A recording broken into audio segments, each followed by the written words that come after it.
Welcome to Good Burger Reviews. My name is John, and I'm here to review a brand new 2026 movie, and that movie is Dracula! He's here. Let them come. If we succeed in destroying this demon, all those who he's bitten will be freed from the curse. This movie was released into theaters in February of 2026. It is directed and written by Luc Besson. It stars Caleb Landry Jones, Christoph Waltz, and Zoe Blue. When a 15th century prince denounces God after the loss of his wife, he inherits an eternal curse and becomes Dracula. Condemned to wander the centuries, he defies fate and death, guided by a single hope to be reunited with his lost love. Straight out of the theater from just seeing newly released another adaptation to Dracula.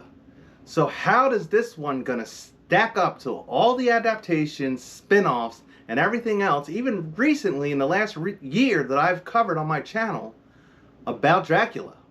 Aren't you drinking? I never drink. Why? And oddly enough, this is another movie that seems to be blending all sorts of other movies. And when you guys hear some of the movies I'm going to mention that blend into this adaptation of Dracula, you might find yourself in a bit of a chuckle. But when I think of movies that are blended into this one, I think of recently released the Guillermo del Toro version of Frankenstein. I think of obviously Dracula, but also Dracula Dead and Loving It, and The First Omen, or even Angels and Demons. And some characters in here look like they're straight up out of From Hell or The Gremlins. So buckle up, strap in, let's get into Dracula, because we're in for a wild ride on this newest adaptation. So let's get into the good, the bad, and the ugly to figure out how we can break down this new version of our blood-sucking vampire. So in the positives, I will say straight out the gate, the cinematography, the costumes, the visuals, there's so much things that grab your attention in this movie, and I find it that they did a really good job on all the things that the camera was catching. The views, especially some of the camera angles or some of the artistic shots, like there's this one shot of our main star Dracula laying in a bed next to a dress, and other shots of a fair maiden running through a snow-filled canyon. It really is a beautifully shot film. Also in the positives, I will say that this road takes a different route than the normal Dracula stories. So you have our main stars, Dracula, Mina, Harker, but there's addition of some newer characters, a priest, a scientist who I thought was Van Helsing. God sent you here to kill me. God sent me here to save you. You blend all that together with this other blend of, I mentioned like The First Omen or Angels and Demons. I mean, Dracula has always been connected to religion, and or the antithesis of religion, i.e. in Dracula 2000, they tried to say that Dracula was connected to Judas Iscariot. Well, here in this version of Dracula, we find our main bloodsucker dealing with priests, nuns, popes, and bishops. And that's what was giving me The First Omen or Angel and Demons vibe. And I kind of find it odd that there was that much of a religious aspect to this version of Dracula. I kind of thought it funny because Christopher Waltz plays the priest who pretty much is the co-star to Dracula and Mina in this movie. And when I looked at him, I thought, man, did he show up on the wrong set? Like he was supposed to report to The Omen or Angels and Demons and accidentally ended up on the Dracula set? And the director and the writer said, he showed up, let's write him in. I figure acting is acting. I can do just as good of a job as any of those other blondes out there. Is that your real accent? Yes, ma'am. Let's give it a try then, shall we? Another thing I'll put in the positive is everyone's acting. I felt like this was A lot of these names I don't recognize, and I feel like they really did a good job of portraying these newer versions of characters we've known for almost 100 years on the cinema and even further back in the novel. And another thing that I'll put in the positives is there was lots of vampire action. I recently complained about a vampire movie connected to Dracula that hardly had any vampires or any vampire action in it. Well, this movie, though slow to start, does not suffer from vampire action being missing. In fact, this Dracula gets pretty bloody, but not too bloody, not disturbingly bloody. And that will lead me to the mixed. So in the mixed, I have this one big thing, which I said this about Guillermo del Toro's Frankenstein, where there seemed to be like this elevated campiness going on. I haven't really seen that in movies before, where part of the movie it's leaning toward an elevated feel and like artsy feel, and in the other half of the movie there's some campy and comical moments. Well, this movie does not shy away from that. Remember, I also said this movie reminded me of Dracula Dead and Loving It, and I kept like calling this version or this character of Dracula Old and Loving It, because this Dracula is over 400 years old, and they really show him as being extremely old. Like, we just saw a very old character at the end of Keeper, where the one old man was like supposed to be 200 years old and still alive. Well, this Dracula is 400 years old. In fact, they even give us when this all takes place. So it starts in the late 1400s, probably the 1480s if I had to guess. But they pinpoint the exact year of when this is occurring, and that is 1889 France. And just like I said in the premise, it's about a prince who's born in the mid-15th century who gets betrayed by the church and God, and betrays God himself to become Dracula, and then spends the next 400 years searching for his lost love, and ends up finding her in 1889 France. And this Dracula was very different than many Draculas we've seen. It seemed like sometimes he was a blend of past Draculas, but like I was getting the 1992 remake of Bram Stoker's Dracula, the kind of the look, especially when he was older, except for kind of the look when he's older is a little off-putting because his hair is just too extreme and long and weird and frail. And I also found it comical that he in one scene he goes to a convent and sucks the blood out of about 50 nuns to make himself look young again. If we succeed in destroying this demon, all those who he's bitten will be freed from the curse. And this is where some of the comedy was coming in. And sometimes it was blatant and obvious, and other times it was very subtle. I found myself in a scene that seemed mostly serious, chuckling at the way a character said something or the way the characters reacted. Especially sometimes the dry, witty humor that our Dracula used. You're in my world now, and you will never leave this attic alive. I will destroy you, and then I will possess she whom you love the most. And there is not a single thing in the world you can do to stop me. Ow! And remember how I said there was a blend of gremlins? Well, this Dracula comes with lots of minions, and some of his minions are 18th or 17th century beautiful women that he had bitten throughout the years, and then other minions that he has are these little gargoyle looking guys that when they move around they kind of remind me of the gremlins or the monkeys from the Wizard of Oz. And sometimes the way these gargoyles behaved, it was kind of comical because they kind of admired Dracula and they did everything he said. They were kind of like his protector in his lair. Another thing that was oddly comical was in one scene where Dracula realized that he wanted to die, and they show him jumping out of his lair from like 15 stories up and never dying. And it just like they go through this routine like 15 times, and it's like comical because he just keeps trying to kill himself and he never can. Right on me, Larry, in 3, 2, 1.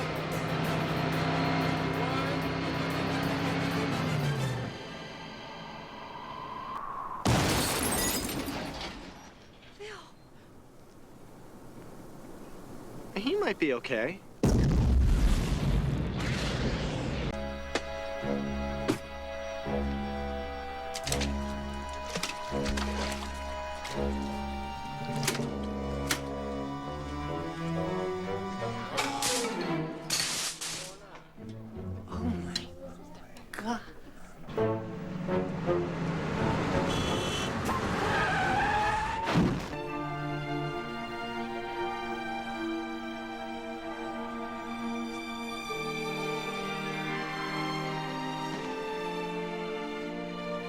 So let's get into the negatives. And with the negatives was just the pacing, mostly in the beginning.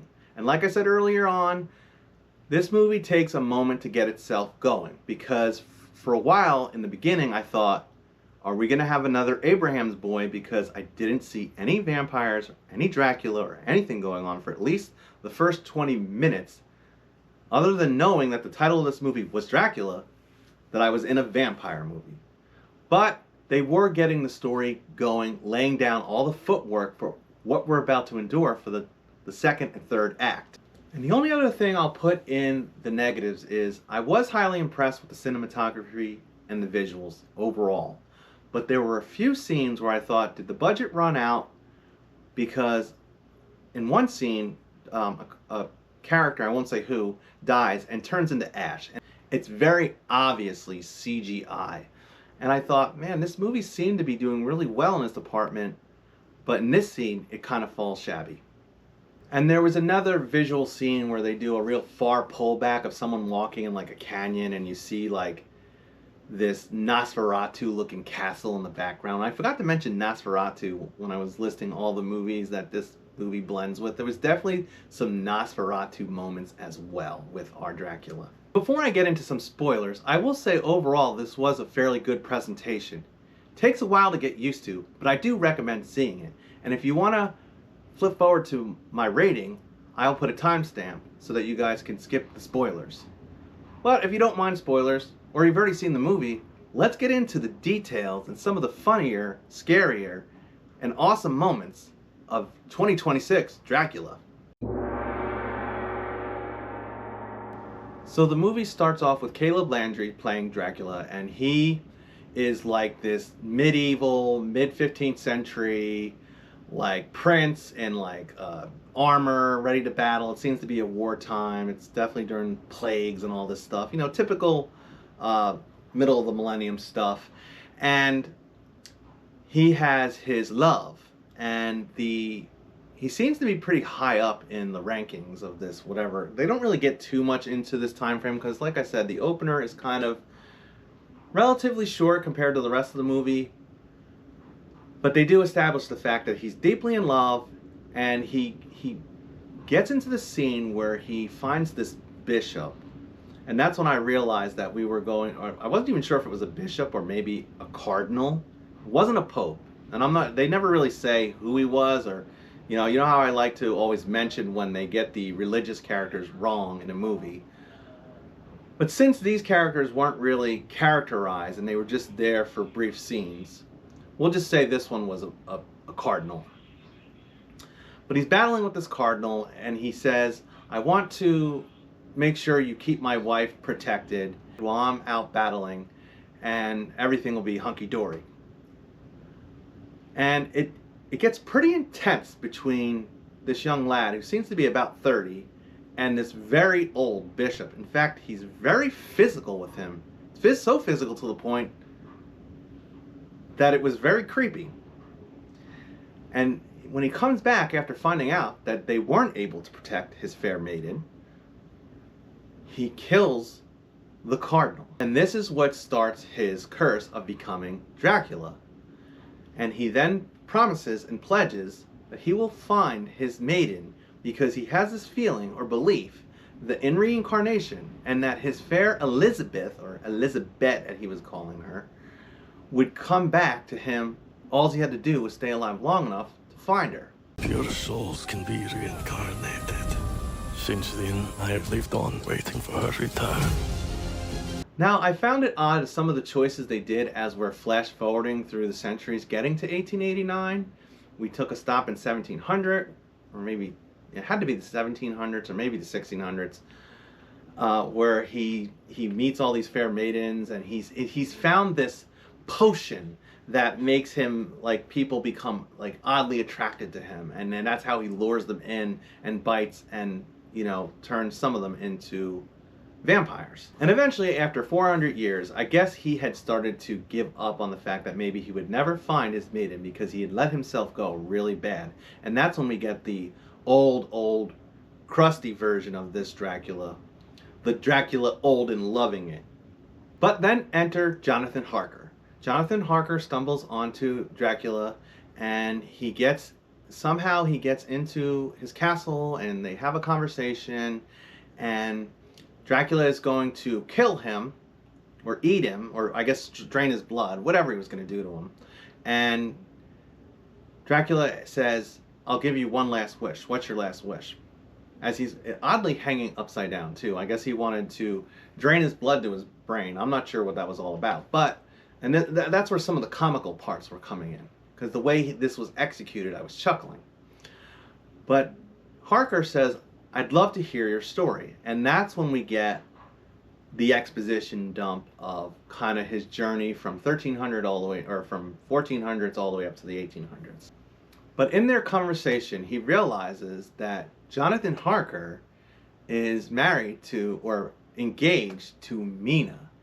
And Mina, after he sees a picture of Mina, he believes that Mina is his long-lost Elizabeth. And this is where the traditional Dracula story was kind of happening, because you have Dracula going after Mina. Meanwhile, on the side, we have this priest who has been, his group of priests have been following in him and documenting all the stuff he's been doing over the last 4 centuries. And this priest, played by Chris Waltz, and they never really give the character a name. In fact, in the credits, he's just listed as priest. So the priest is talking to this medical doctor, where they've captured one of Dracula's minions, this one girl who was very comical in a scene right before she got bitten. Basically, this is the only person that they really develop as a follower of Dracula, besides all the little gremlin-ness gargoyles. And she was funny, but she was intense too. And she always seemed to be horny and hungry. So there is some fair predictability as this story unravels. We know that Dracula is going to make the trip to find Mina. The question is how's it going to end? And how does Harker, the priest, and the doctor all fit into it as well? Well, the priest, the doctor, and Jonathan Harker all say that they've realized, and they've all been convinced that he's a vampire, and they go on a quest that they know they need to stab him in the heart and cut off his head. So they do stick to some of the original vampire lore. And they're on their quest. Meanwhile, Dracula's on the quest looking for Mina, or Elizabeth, and he does find her. That's where I was getting the from hell moment. So remember I said that Dracula was looking really old, and that he went to a convent and had all these nuns that he drank their blood. And I guess nun blood's real extra good, because he went from looking 412 to about 32 in about 10 seconds. And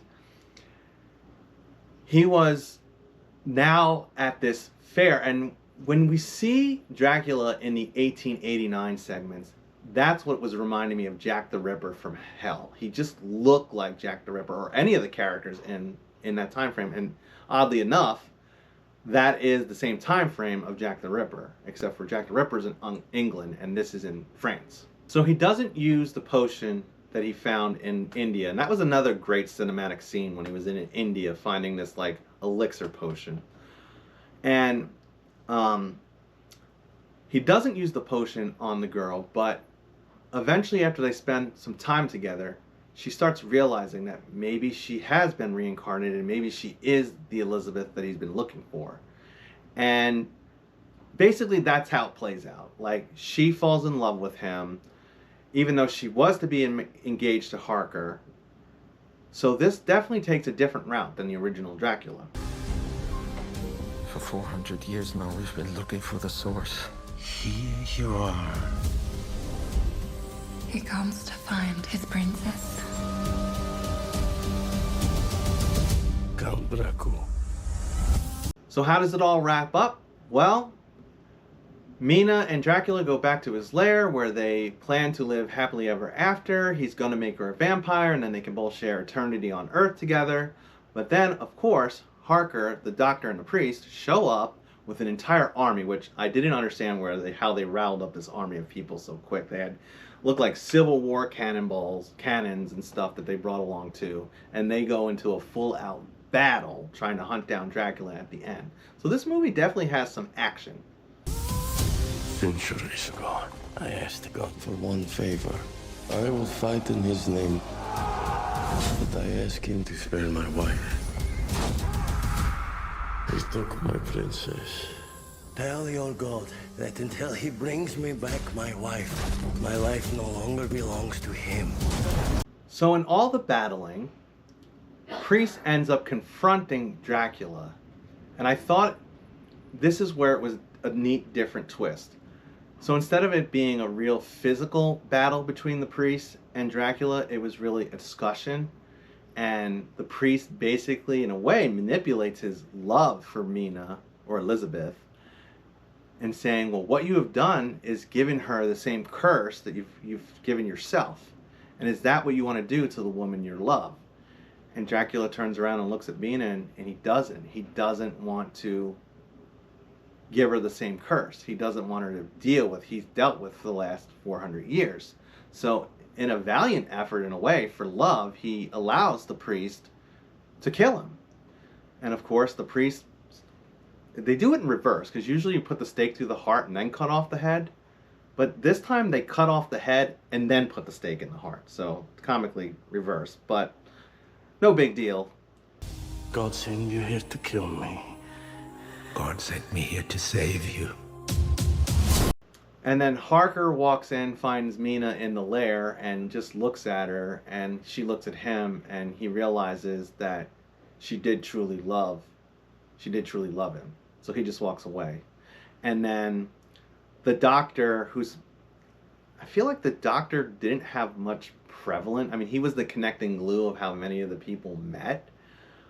But there was really no substance to his character, so he just kind of is standing there in awe of, like, there's this, I guess his ending is he's standing there and he watches all the gargoyle gremlinous characters, after Dracula has been killed, they turn into like these young children that are wearing nothing but like Tarzan diapers.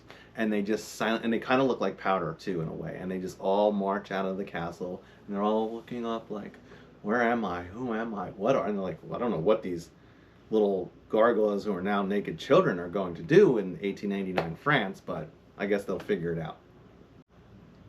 And that's it. The end. It was kind of like a Romeo and Juliet type of ending. It was really neat. And I like the twists and turns. And I feel like for most people, we're going to get down to business here.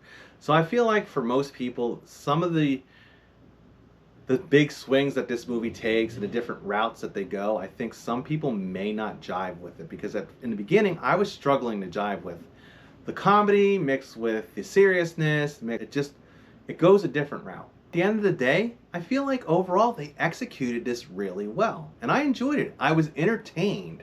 I was entertained by the fact that they did something enough different but kept it enough the same. So I'm going to give it a good burger, because there are some errors in there, some little flaws. I don't see this one having like high rewatchability, but it really is a good one-time watch. Well, that's it. Don't forget to like, subscribe, tap that bell, all that jazz, and always remember to stay scared of those vampires that have been roaming around 400 years looking for their lost loves and hoping it ain't you.